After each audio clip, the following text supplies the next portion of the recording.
ছাত্ৰ ছাত্ৰীসকল তোমালোকৰ যিটো আইটিৰ কুৱেশ্যন পেপাৰ এখন এনুৱেল এক্সাম চলি আছে বিভিন্ন ডিষ্ট্ৰিক্টত ইতিমধ্যে হৈয়ে গৈছে আৰু কিছুমান ডিষ্ট্ৰিক্টৰ দুই এটা বাকী আছে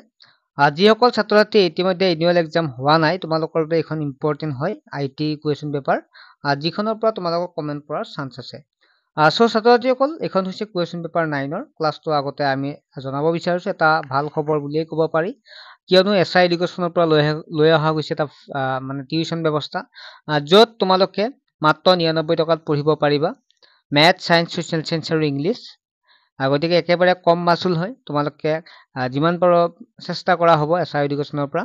চ' কোনো ছাত্ৰ ছাত্ৰী জইন হ'ব বিচাৰে তেতিয়া হোৱাটছএপ নাম্বাৰটো দেখা পাইছে এই নাম্বাৰটো SMS কৰি তোমালোকে সোনকালে এডমিশ্যন ল'ব পাৰিবা এতিয়া আমি কুৱেশ্যন পেপাৰখনলৈকে আহিছো